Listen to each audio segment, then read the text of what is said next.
Welcome back to another episode of the Success Blueprint.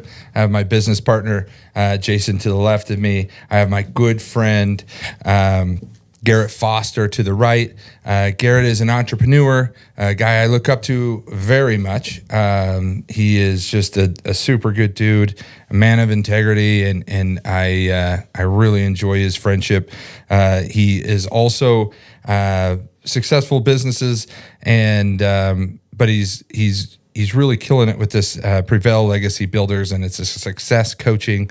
And anyway, we'll dive into all of that. So Garrett, so with Prevail Legacy Builders, give us a little bit of where this came about and where you're at and what you're doing now and everything that way. So So let's start with the beginning. So what got you into that? Maybe let's talk about your story before that. Okay, good.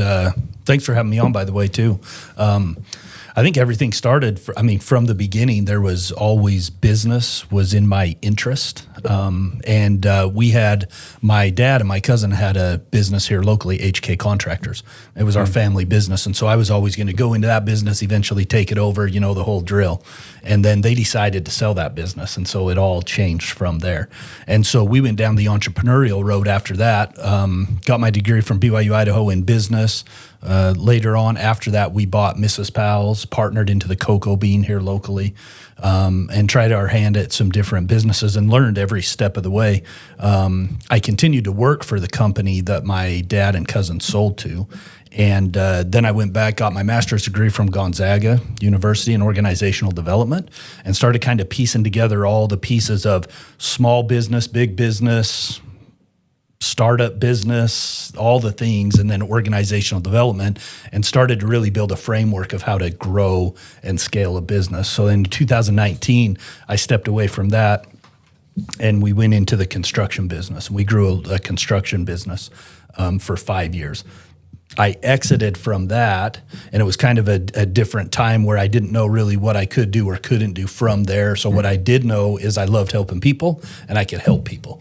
So I decided to take everything from what I had learned over the past 20 years, put it all together to help people on their own journey grow their own businesses. So when you help people, one thing I've always known about you is just generosity. You always come from contribution. You're always well present. Where does that come naturally, or is that something that you've learned or that you've adapted to? Like, how does that, how does that come into play? Yeah, I think the answer to that question is both, right? It can come naturally. I don't think it generally comes naturally. I think you have to learn it. I think just overall, we're probably pretty selfish people in general. That comes from probably a good place. We need to take care of our families and those things. And I think you really have to build. Now, there are some that are just built that way, not all of us. And then you have to build that understand. It's a mindset, right? So it's abundance instead of scarcity. So you have to build that mindset. But I think it comes naturally. And then I think we have to build it and culture it along as well. Nice. And so what I guess with your culture and things like that, because we've talked before that, and you've helped me understand how do you build a good culture in a business?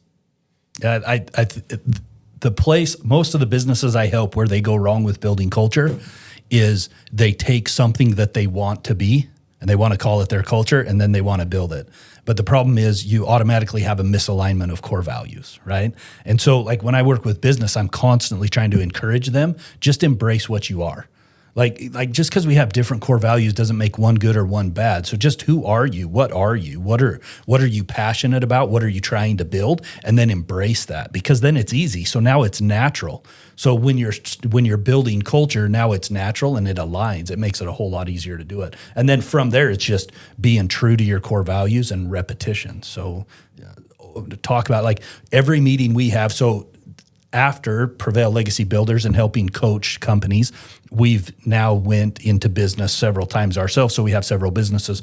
We don't start a business meeting without talking about leadership and our core values. Like we don't. That's how we start every meeting, because we're not going to build that culture unless the folks are getting the repetition over and over and over again. So it seems like core values have always been something that people kind of put up on a board, right? It's like, let's see, what do we want to be? Like you said, like, what do we want to be? Let's put those down and then let's work towards that. Yeah. But if you're doing it as what you are, how do you coach that to somebody as far as basically picking out or choosing or defining their core values? Yeah. So it's like one of the tendencies we have as human beings that actually derail us, and it does it with core values too. And it's that everybody wants to be what they think they need to be instead of just embracing what they are. So like you have to just spend that time to get to know somebody. When I'm working with them, I have to get the time, I have to spend enough time with them to actually see what their core values are more than just getting them to tell me. Because we'll sit down the first time and I'll say, what would your core values be? And they'll give them to me, and 50% of them change because it's not really them. They'll say things like, I want to be innovative, but yet they don't want to spend money on innovation. It's like, that's not you then. So don't say it. Don't put it on the board, because people are automatically going to go, hey, there's a misalignment here. And now they don't trust anything else you said. So really, what are you? Like, what do you get passionate about? What excites you? You know, there's a great book out there by Patrick Lencioni called The Six Working Geniuses. Okay. And in there, like, we use that book and those assessments a lot just to try to get somebody to get familiar with what gives them joy and excitement and energy throughout the day. Because all of us spend time, we've all spent time probably in our careers at some point showing up and doing something we don't like. And we think we have to, right? And when we finally realize we don't have to do that, and we start to really dig in and say, what gives me energy? Oh, this gives me energy. Well, I'm going to do that every day. Then all of a sudden we're excited about it, right? Sure. Core values and alignment, culture is the same way. Like, if you actually can get that alignment, it doesn't take as much work to build it as you think it does. When it takes a ton of work, and I tell people this all the time, when it takes a ton of work, it's because you're not aligned. And now you're like, how do I build culture? What do I do? What should I be doing? And you're like, I just can't make this stick. Well, it's because there's not alignment. So you got to back up first. That's awesome. Okay. I think sometimes core values is almost like a wish list. It's like, hey, this is kind of where our ideal, what we hope to be. Yep. And that's because either trends or that market or whatever says that's what you should be to be successful, right? Yep. Instead of just embracing that. I like that. Yeah. So the other thing that it is we have to be really careful not to choose byproducts as core values. So every time when I work with somebody, they want to choose trust as, like, trust is a good one. They want to use that as a core value. Trust is not a core value. Trust is a byproduct when we align with our core values. And so you have to be really careful. Like, it just takes a lot to finally get comfortable enough with yourself to back up to a good starting point. Then it builds on from there. So that's awesome. So what do you think when you are working with these entrepreneurs, these businesses, these successful companies, what do you see separates them from the rest? Like, what is it that they do, or what is it that people maybe do or don't do that separates them from the best from succeeding? Yeah, I mean there's this word and it kind of becomes cliche, but grit, right? Like at some point it just comes down to grit. I was on the phone this morning with a business owner just starting a startup, and I know he's going to be successful. He has some setbacks. And one of the things he said to me on the phone is, I know I have these setbacks, but it's actually a blessing. This is what I'm going to do. So when you can get that mindset to realize that we're all going to have setbacks, but are those the things that define us and make us better? Or are those the things that, oh, poor me, like, this is what happened to me, now I can't. No, he used that as fuel, right? So he'll use that as fuel.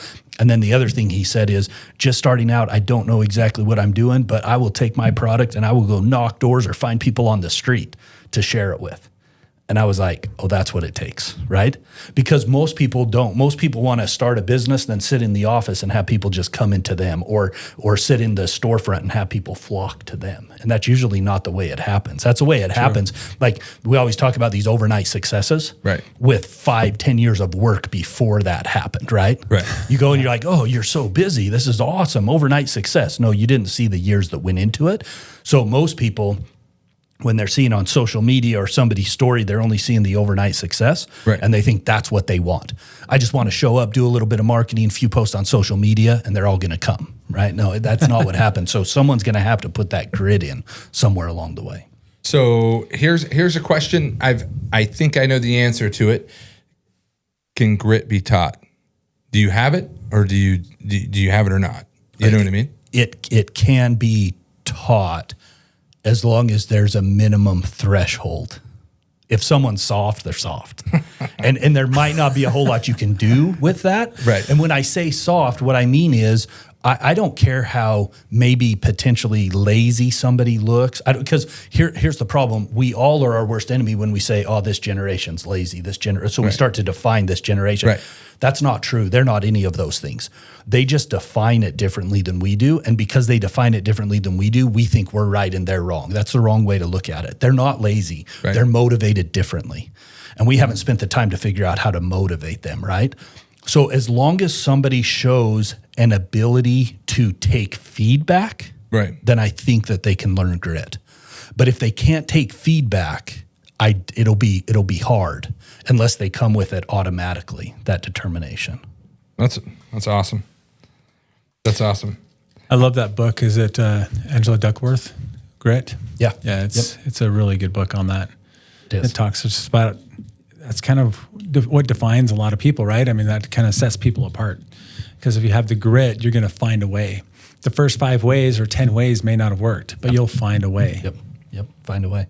So what's a mindset shift that has, helped you or changed you?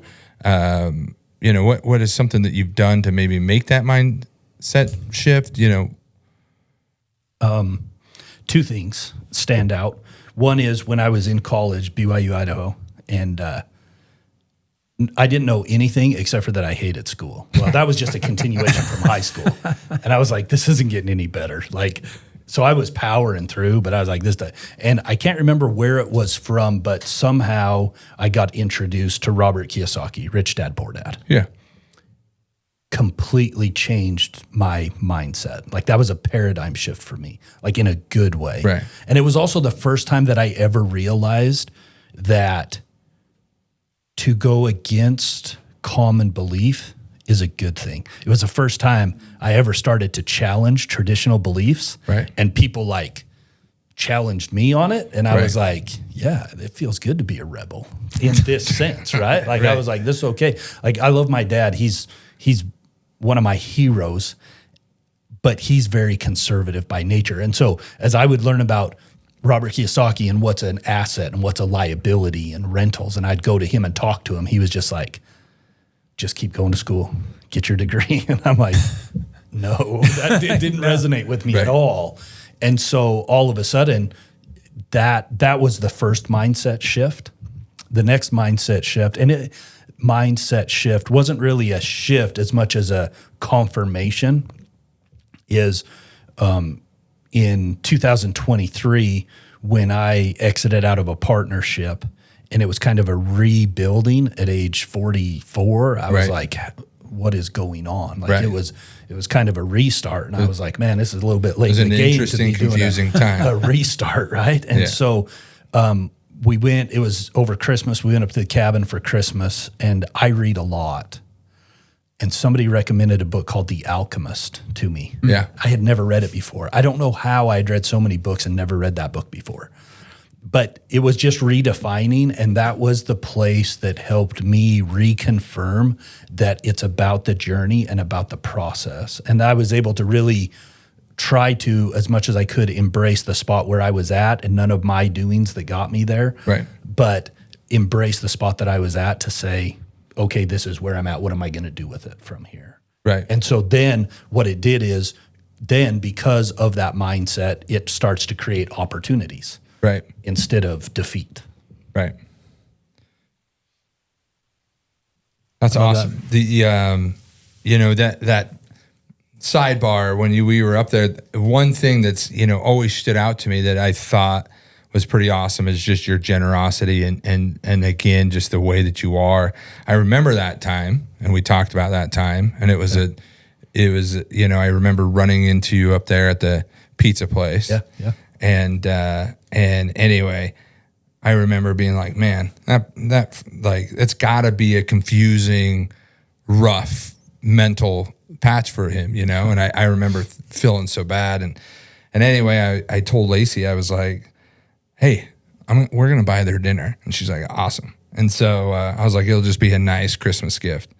And I tell the waitress, I'm like, hey, we want to get theirs. And she's like, he already bought yours. And I was like, yeah, gosh, dang it. And so that's one thing that, you know, with you in tough times, you still find the good and you still find the generosity or just, you know, the gratitude and things like that. Is that something that you've built on, or is that something that you've always been about or you've thought about? Or No, I've had to build on it. I mean, my career as it's evolved has went from a focus on how can I accomplish my goals to how can I help others accomplish their goals. And I think when that happens, it automatically starts to create that mindset, right? Like we've been told that we're to be generous and give back.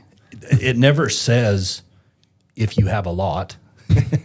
right? It just says like that. And so really what we're doing is building character within ourselves. Like it's some of those times where it's even the hardest, are we going to sacrifice, right? And so like you guys know this, building your business, then it becomes about how much can I pour into the people who build the team, who are the team as we build a team. And so like that mentality goes from a simple lunch as a gesture to helping people in their careers, knowing full well that the energy and time you pour into them may or may not benefit you long term. Right. And that's okay. Like that's okay. We have our tagline is better than, meaning that, and this is for our construction businesses, for Prevail Legacy and our coaching, for everything that we do, but it's better than. Everything we touch, we want to help it be better than when we found it. And that includes the people that we associate with. Right. But there can't, but for real generosity to work, there can't be any strings attached to that. And I think that's the hardest thing for people. They're like, oh, watch this. I'll give now, you know, what's coming back. And it's not about that, right? When's that law of reciprocation kicking in? Yeah. And that's not it. That's like truly for all the good things to come. Cause I truly do believe if we help enough people get what they want, we'll have what we want. Sure. But only when that's not the focus. Like if all we're doing is going around trying to help people so that we get what we want. Yeah. I think the laws of the universe and the energy's not like, cause it's all, the energy's just not going to be with you. So through those times and through this stuff, we talked about grit. Like, how do you personally stay motivated? Like when things get tough, or when things get maybe mundane a little bit. Like, how do you stay motivated? What motivates you? Yeah, so helping other people motivates me. I love, like right now, I love helping put a deal together, whatever deal that might be. So for me and my team gets, sometimes they get a little bit, I don't know what the word is, but I get a little bit overzealous in what I want to chase and do and accomplish. And they're kind of like, hey, we still got to make all this happen. Like slow down a little bit. And so we have to balance that. But for me, like I'm able to go find the next opportunity to help somebody. Like we're working on a project right now that actually has quite a bit to do with real estate, where we're partnered with a group down in Utah who does treatment program inside the prisons. Okay. And I own transition housing in Pocatello. We're trying to figure out a way to come together so that once somebody gets out of prison, they can come to a house that offers the same treatment to continue them on. Right. And then the big picture goal is eventually then we can offer them employment as well. So, and I guess it's just a long way to tell you, for me, it's all about potential. And the reason I get passionate about that, the reason I get passionate about our businesses or helping a business grow that's not my business, is because for me, it's all about helping people reach their potential. Like that's all it is. I've spent years coaching kids in sports, right? And I have some high school coaches that tell me like, how in the world do you do that? Because that's hard, kids. But there is no better place to see somebody start to grow towards their potential than with youth, than with kids. And so that's why it's so satisfying. That's why it's so like somebody that's in prison, incarcerated, talking to a guy this morning, I think he spent about 5 years. Society has put a label on him, unfortunately, to the point where he has maybe put a label on himself. We have to break those paradigms because that's just a label. That's just a label. It's a place in time. Right. And if we can get the mindset right, they can get back to reaching their potential again, right? But it all starts with that mindset. Nice. So when you're talking to maybe clients and they have their struggles, or they don't feel like they're motivated, or they don't feel like, or they have, imposter syndrome or things like that, like they're in these rooms with people that are very successful and maybe they're not. How do you walk them through that so that they get that, that confidence, that grit, that whatever that is, that drive to kind of push them through that so they do belong in that room? Yeah. So I actually just did this with a guy on our team. He was helping somebody on a project and he said, man, I just don't feel like I'm qualified to help them, right? And the reason I chose him for the project is because he was one step ahead. And so what I told him is I said, listen, you can be anybody's expert if you're just one step ahead of them, right?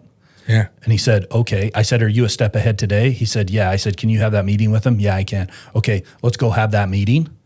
Let's focus on that step. He said, then what do I do? I said, then you ask a bunch of questions about what their next steps are. And then you got a week to prepare, right? To stay ahead of them. The fact of the matter is we're all we are all imposters.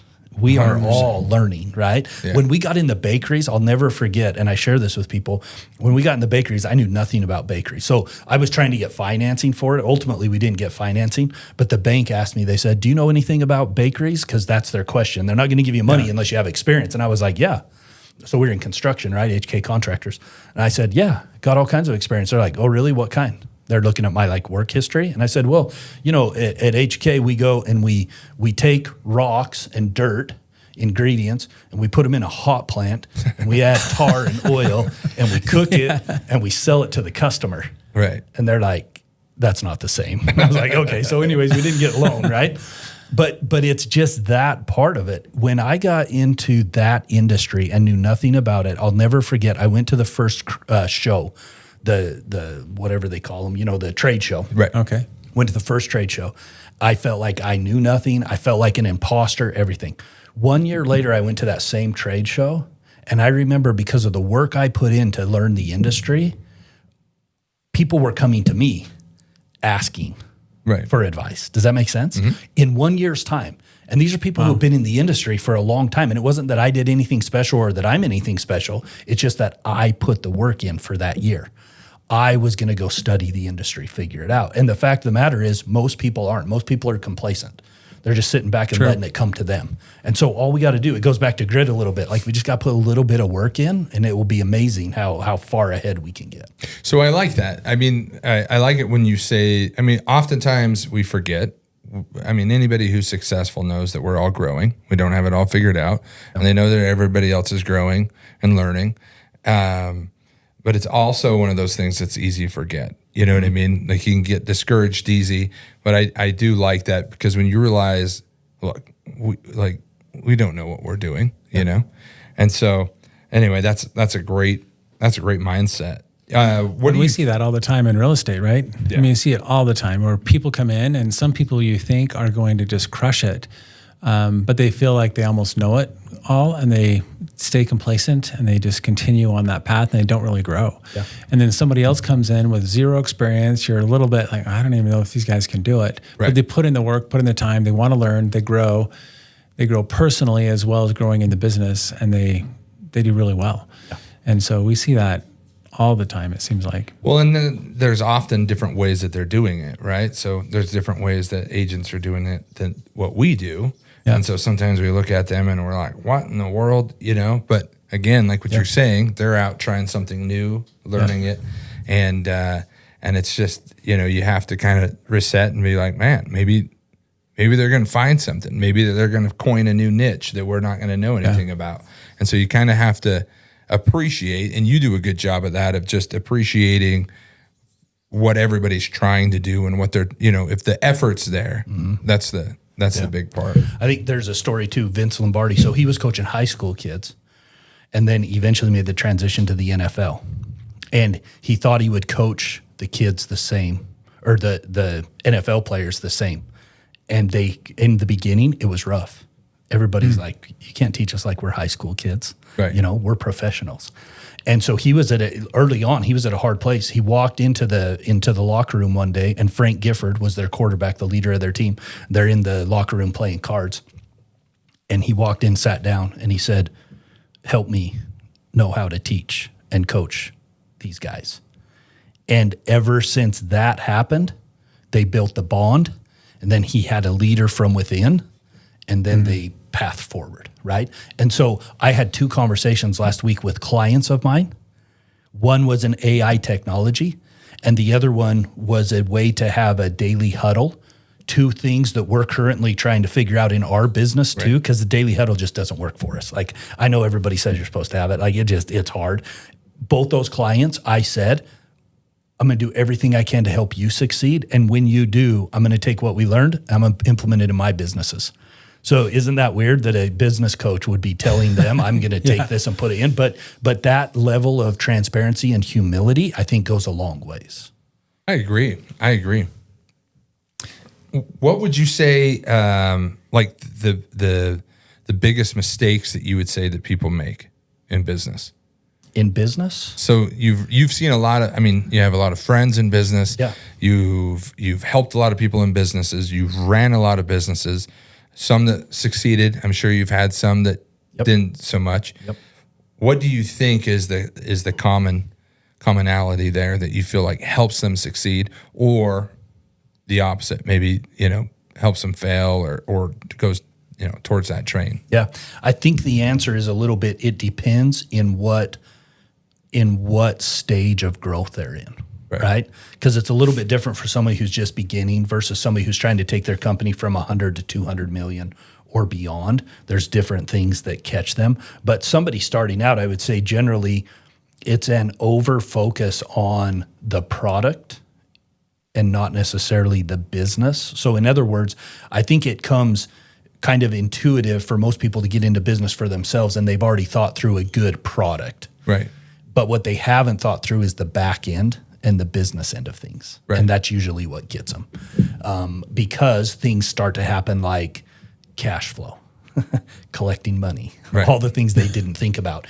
And if they're not intentional about it, the problem is, just like Michael Gerber's The E-Myth, the problem is they end up going from technician to putting themselves in a spot where all they do is the back end administrative stuff, and now they hate it. They hate it because they got into business to do their craft, but now they spend all their time doing the bills, paying payroll, and they're absolutely miserable. And so now you've taken something where the passion drives them, because with their passion comes grit. Right. Now you take that passion away, and now I'm just like a glorified bookkeeper and collecting money. And then grit starts to suffer because now you're frustrated. You don't show up every day doing what you love. You show up every day doing what you hate. And then the whole thing kind of suffers from there. So when you see those problems, when you go into a business and they're struggling, or you're coaching someone and they're struggling in their own business, how do you even diagnose that problem? Like, how do you even start to figure out what the root issue is? Yeah. So most of the reason why a business coach is helpful is 2 reasons. First of all, a sounding board. Okay. And second of all, some accountability. It's just like going to the gym. You got your gym partner, you got your accountability coach, right? You got somebody there. Like, business is no different, but it's amazing to me how many times I'll facilitate a meeting for a client, and sometimes how little I do, except for just ask a couple of key questions. And I tell them this all the time. All the answers are right here within this room. This is your business. You've been doing this for potentially 10 years, 20 years, 30 years. You know the answers. It's just sometimes we get too close to it, and we get boxed in, and we don't know how to ask ourselves the right questions to get out of it. And so sometimes just asking those questions, and it's amazing how quickly they'll kind of lead themselves to it when the right questions are asked. And then every once in a while, an outsider's perspective is able to just bring a certain level of reality back to it, to say, you're not as good at that as you think you are. Or like, I do SWOT analysis with a lot of the clients. Right. And the SWOT analysis is sometimes my opportunity, because usually we're several months down the road when we do that. And that's usually, I know enough about the business and the product and the customers that I can start saying, don't think that's really a strength. You're not being honest with that. You're not being honest about it, because this is the hardest thing, is that we all walk around wanting to say and fit into boxes that everything else fits in. So like everybody is going to say, what are your strengths? Customer service. No. No. I mean, maybe, but we got to get a whole lot deeper than that to understand if it really is, because everybody's going to say high quality. We've got a high quality product. We've got good customer service. Right. We've got the best people. Best systems. Really? I was working with somebody the other day, and I said, we're talking about strengths. Our best asset is our people. I asked about 3 or 4 questions and realized, okay, that's not true. They wanted to say it, and they actually wanted to say it to make everyone in the room feel good. Right. Yeah. But the reality was it wasn't true. But if we don't get real with that, then we go down this path of building strategy based on something that's really not a strength. That's dangerous. That's like stepping off the cliff dangerous. Right. Because we don't even know we're doing it. Right. And it comes from a good place, and it comes from hearing everybody say the words and all the cliche stuff and wanting to fit that box, or feeling like we need to fit that box. Right. But the problem is business doesn't care about your feelings. Right. Like at some point there's a profitability mark and a cash flow thing. And other than that, business doesn't care what you think. Right. And those are the indicators. When you talk about the sounding board, that's something that I think you get busy in your business, and your brain gets thinking about different things more in the business instead of on the business. Mm-hmm. And so that's where I think that a coach is awesome, because then it helps you think on the business. Yeah. And so I've noticed that just talking, with you and talking with some other friends and Jason, that when we can sit and just talk about the business and speak on the business, then it will help it grow, versus we're in the business all the time and never let ourselves just sit and reflect and whatever that would be. And but I think also, Morgan, I think that comes, what I've noticed a lot of the entrepreneurs I work with is it comes from a good place, but it comes from a place of guilt. In other words, what I'm saying is they've spent so many years building the business on the front lines. Right. That when I ask them to take a step back and start focusing on the business instead of working in the business, right, there's a tremendous amount of guilt they feel with that, because their value the whole time was built upon what they did in the business. And so they have they feel like they're abandoning their team. They feel like all these things. Right. So it takes intentionality. It takes, like, if I come visit my client every 2 weeks, they know they're going to have a 2-hour meeting, and that's all we're going to talk about. Right. So it puts them back in that space more often. And if we can do that enough to where they really see the value of it, because the value doesn't come immediately. That's a long term. Yeah. Like short term results is in the business. Right. On the business is long-term results. So you have to be true to it and let it happen for long enough for it to start to play out. And I like that, because a lot of times we have even our meetings, but it's more stuff still in the business versus on the business. Yeah. And so, anyway, that's really awesome. Do you find that people that are willing to make that change, because I think I'm sure a lot of these people that come to you for help and need help. I mean, I think every business needs help, right? Yep. But they've probably been pretty successful, and then maybe they're just plateauing or things like that. And so there's got to be, I would think, I know with me, there's got to be some like ego in there, and like saying, I don't need to change. I don't want to change. How important is being vulnerable to that? And then if someone's not, are they just uncoachable, or is it something you can teach them to be more open and more, I guess, vulnerable in that situation? Yeah. And in phases or in increments, I guess I would say, most of the people, even if that exists there, they're coachable to a certain extent, but they won't have their breakthrough. And actually, it's interestingly enough, it comes from other things that people don't even realize. So a lack of vulnerability from the top creates a lack of vulnerability with the team. Okay. Lack of vulnerability at the team does not foster trust. Without trust, there is no conflict. A lot of times in our meetings, there's no conflict, because if there's no trust, nobody dares challenge. Now we're stuck. Now guess what? The leader, the business owner, the entrepreneur has to have all the best ideas, because nobody else is going to challenge it, right? Yeah. So that vulnerability is the key, but I'm less worried about the vulnerability for me working with the individual as I am them working with their team. Makes sense. Because that's the success. That's where the success has to happen, right? Right. In a perfect world, I would go in and coach a business, and I would do one-on-one coaching with the owner, and that owner would take everything to his team, and they wouldn't even know I'm working with the owner, because that's how I want it to function. I want it to be about that team, right? But when I see a lack of vulnerability at the top, I know there's going to be a lack of vulnerability, which will lead to not as much trust. Then there's not conflict, and now your potential is limited as a business. Wow. So I guess what are keys to getting over that? I mean, you can't just snap your fingers and be all of a sudden open and vulnerable to everything you are, and to open to criticism and open to all of that. So I guess what are the small steps that you can implement to help do that or to help overcome that? Yeah, that's good. There's a lot of kind of like, even though a team might be established and together for a while, there's a lot of kind of, what do they call those? But like you do it in the beginning of a meeting to get to know each other anyways.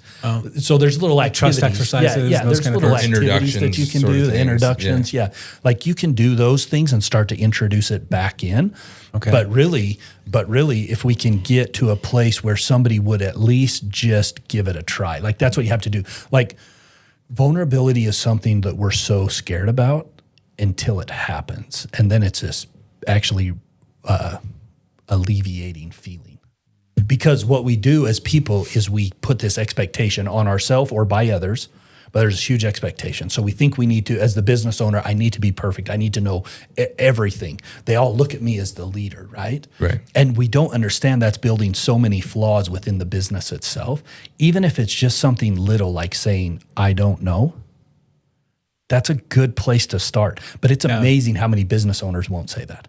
100%. They will not say that. I can see that for sure. Yeah. So start with something little. Just say, I don't know. We did an activity with our leadership team. So we took our leadership team to Utah about a month ago. We have our quarterly offsite. So we went down to Utah, actually hired a guy to come in and talk to us about how to build vision and do a bunch of stuff, which was phenomenal.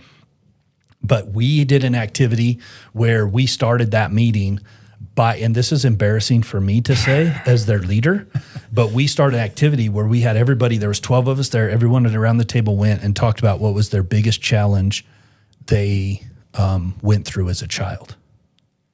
Oh. And I had people on my team that I didn't realize went through some of the stuff they went through with divorces, with torn up families, right? And some of them have worked for me for a while. And so it was a little bit embarrassing that I hadn't got there, but I had to go to that meeting and lead out with something that was way vulnerable for them to see me so they could model that, right? And it's interesting, in 12 people, you still get probably 4 people who still won't be vulnerable, Right. 4 people who go all the way, and 4 people who kind of scratch the surface, right? So then you just need to keep it up. But then it's trust, right? Because when someone gets vulnerable, then we have to treat them with the respect for that vulnerability. Like, so for example, somebody could share something about their past, could help you understand why they act the way they act now, but then we have the responsibility to be very delicate with that. Right. Because if we attack them for it, we're never going to get there again. Yep. So we have to understand your past probably created this emotional challenge, because if we're honest with each other, most of the things that go wrong are emotionally based. Right. Like everything that we hate about business and the dealings and everything is usually emotionally based. That's where it all goes wrong, because people don't make good decisions. They're not rational, everything. But when we start to understand that, now we understand where someone might be emotionally. But the problem is we can't put that target on them or even try to fix it. Right. We just have to understand it and support them, right? Makes sense.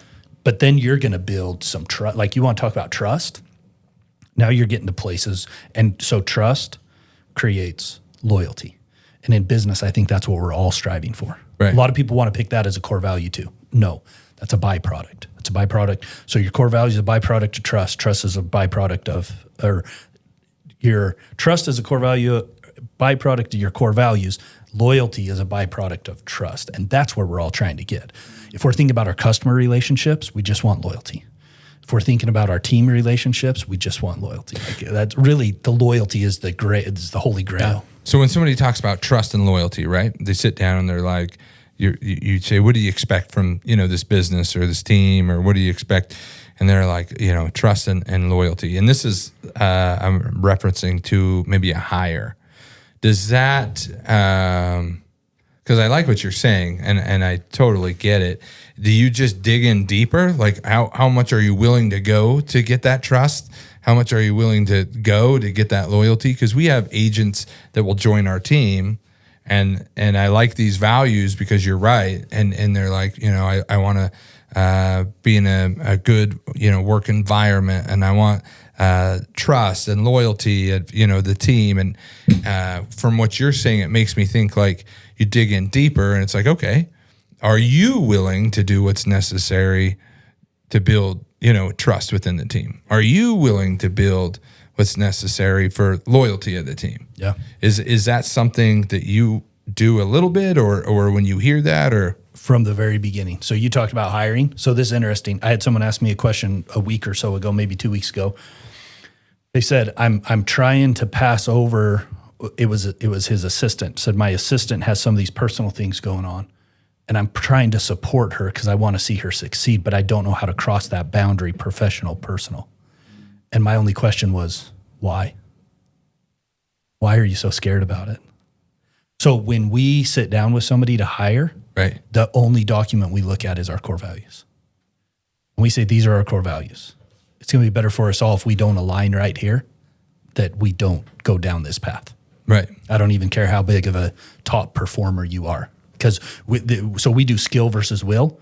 We hire for will 100% of the time. The skill will come. Like we'll figure the skill out. That can be taught. That can be trained. So we take the core values. And then at the bottom of our core values is we treat every relationship. We strive to make every relationship better than we found it. And so we say, when we go on this journey, no matter if it lasts a month or it lasts 50 years, we want you to leave better than. That is, we want you to be a better husband or a better wife. We want you to be a better father or mother. We want you to be a better member of your community. We want you to be a better churchgoer. We want you to be a better whatever it is in all the aspects of your life. And we talk about it from the beginning. There's professional, there's spiritual, there's emotional in relationships, and then there's physical. Like those are the quadrants of our life. And if they're not all in sync, then we're going to struggle in one place or another. And we talk, so right from the very go, like we're telling them in so many words, if you take this journey with us, we're going to be in your business. Right. Because we want you to succeed. If you come work with us and we talk about core values and leadership when we start every meeting. Yeah. We're giving you that information because we want you to go home and be a better dad. I like that. It's all going to come back, but that's not what it's about. We want you to go be better at everything, right? I love that. I think personal does 100% affect your professional. If things are terrible at home, it's going to be like the Dave Ramsey entree of leadership, right? Yeah. It says you don't want to hire crazy, but you don't want to hire someone who's married to crazy because that comes in, right? It'll come into your business either way. And so, yeah, if they're not working on all aspects of their life and they're not growing, if only the business side is growing, it's going to be capped because they can't grow past what they haven't, what other aspects of their life isn't growing at all. So on that too, Dustin Runyon is my coach right now. He's a mentor, real estate agent, and what he always talks about is what goes on in your personal life will come out in your business life, like regardless. Yep. And so it's good to go down with those values so that people understand and can work on those so that, what they're letting out, it eventually comes out in some way or another. Yep, absolutely. So, Garrett, what would you say? What's a habit that every entrepreneur should develop? A habit. Well, there's lots of habits. I'm a morning guy. I like early mornings. I have to skirt the line with this because I grew up in construction, old school, right? Where if you're not 15 minutes early, you're half an hour late. Like that's what we always said. And so like I get up early. I have to be careful because people will watch my patterns and think if I can't do what he's doing, I'll never be successful. That's not true. That's just a pattern that works for me. Right. I would also suggest that habit in mornings is key to success. A lot of people will tell me, I just don't have time for that stuff. Right. And I'm like, well, I started at 3 a.m. this morning and there was plenty of time at 3 a.m. And not only that, free of distractions. See, like for me, it's not the time, it's free of distractions. Because once the normal person gets up, they all want your time, right? Yeah. So I have to take everything that I know I have to get to. Like you talk about working on the business, not in the business. We have to be very intentional about that time. So we either need to turn all the devices off and shut the door and lock ourselves in, or we just need to do it at times that nobody else is up. That's what I do. Right. And so that early morning habit has been super critical for me. And what's I've been there. You've told me that you like come to my office and they'd be like, "What time do you want me there?" And you're like, "What, 5:30 work?" I'm like, "Huh?" And you're like, "I'll be there way before then." And I mean, there's a lot of times I drove by your office and you were in there, camped out, lights are on, and that's pretty. So you're even awesome. Hal Elrod, right? The Miracle Morning. Yeah. He's kind of a 4:30 guy, so you're up well before him then. Yeah, I tell people when you're not that smart, you just got to start early, right? So that's usually what I do. But really, it's become my release because it is like days get busy, and the more you're doing, the more busy. I get people that ask me, "How do you keep track of everything that's going on? How do you do everything?" And I'm like, "Well, you organize it, but you have to organize it when it's still." True. Right? If you try to do that at 9 o'clock in the morning when there's 3 people waiting to get in your office and ask you questions, it's never going to happen, right? So true. You do an amazing job at building businesses, positivity. I mean, you know, we've talked about that's who you are. How do you handle conflict? You know, and when we've talked about different things and in each other's lives, how do you handle that? How do you handle different conflicts, whether it's, you know, maybe on a sports team's level or maybe it's on a business level or, you know, how do you do that? What's your perspective on that? That's awesome. So a couple of things. First of all, I think as a leader, it's our responsibility to meet somebody where they are to handle that conflict. Like I have to understand how mature emotionally somebody is and prepare myself for that. Because if I'm not, then their emotional response is going to get me emotional. Right. And then it's going to be bad, right? And so I have to do a little bit of work to get ready to handle that conflict. We have rules like within our team that everybody knows if they come into me and they start complaining about somebody else, the conversation's going to stop till we go get that other person and we're all 3 in the room. We don't handle conflict without everybody there. It doesn't do any good. I'm not going to waste my time on he said, she said. Yeah. Right. Let's get everybody in the room because we all know everybody's going to say something when someone's not there because they're a little bit tougher than they think. Right. And when everyone's there, they're all going to say different things. So let's get everybody in the room and let's talk truth because to handle conflict, you have to talk truth. Right. If you don't get to a point where you talk truth, you're never going to finish the conflict. It's always going to be evolving, right? And so like those are a couple things that really help me with conflict. That's awesome. That is awesome. So I guess what are the 1 or 2 mistakes that you see most common in your clients, in your clientele? The number one thing is I don't think because people have been conditioned, I think the thing that holds them back is their own mindset, their own vision, their own mentality. We've had instances throughout our businesses where we've actually talked about things and I've thrown some goals out there and the team is like, there's no way. And then we figure out how to get there, right? Yeah.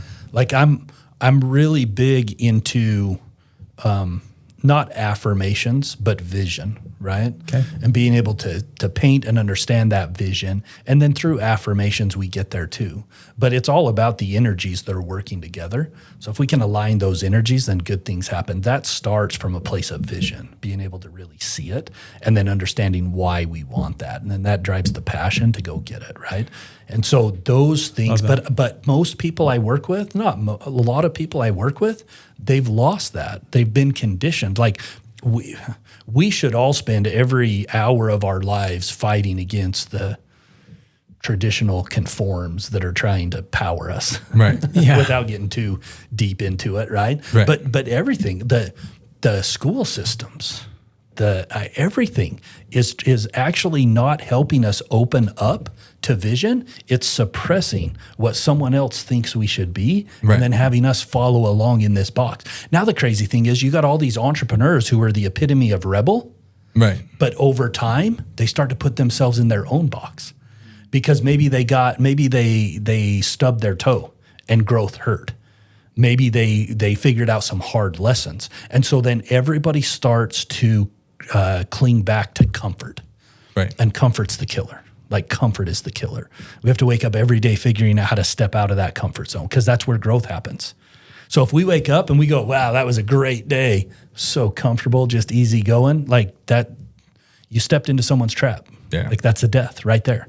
And so I think that's what most people, even rebels and entrepreneurs who push the limits, eventually, if they stub their toes, they get into this comfort. And that's why most people actually, what they end up building is a lifestyle business. They build something that creates a certain lifestyle that they want. And once they get there, they feel the comfort of that lifestyle. And then that's where they plateau. Plateau right there. And then they lose the vision. And what we have to do is recreate that. Get them out of their comfort zone, recreate vision, and then just get back to work. And it will happen again. Right. Cool. And usually put some process and systems in place so they don't stub their toe again. That's usually why they stub their toe. Yeah. Love that. What's the three most numbers that every business owner should track? Three most important numbers. Yeah, those are definitely going to be specific to what industry or what their business is to a certain extent. Sure. Because we have what we call deliverables. A lot of people say KPIs, metrics, whatever, but we have deliverables. And those deliverables are all things that are leading indicators that will tie back to the financials. And those are more important than the financials. But just in general, the three things, profitability, cash flow, and your aging report, I think for any business are a necessity. We got to understand the health of our business. That's profitability. A lot of profitable businesses will go broke because they don't understand cash flow. So you have to understand that. And then the aging report for their receivables is what's going to feed cash flow. So they need to start watching that and understand that. Gotcha. Okay. Well, the question I've been dying to ask you is you're wearing a Masters shirt. Yeah. So obviously you spent time at the Masters and we did. and doing that. So is that something you do every year, or is that something you've just done recently, or just once so far, just once this year actually. So okay. My dad and I are kind of on this trek to do some bucket list stuff for him. He's awesome. Getting there, and we just actually got back from the Little League World Series. That's where we were at this week.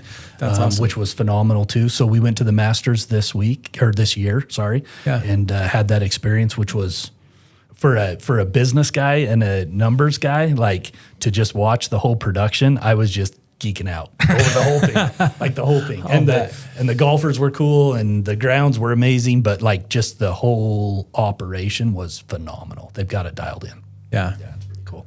That's really cool. Really cool you're able to spend time doing that too. Oh yeah. Yeah. Yeah, we're having a lot of fun. So we've got some other ones on the radar, and yeah, it's been a lot of fun. That's awesome. Well, I love that. Shoot, man. Thanks for coming on. Like I told you at the beginning, we're probably going to have you on again to recap this 2 or 3 more times because it was a lot of fun. I took some good notes of things that I for sure want to implement in my own, and I appreciate you and your friendship and your time to come on here. So thank you too. all right, man. Thanks. Thank you.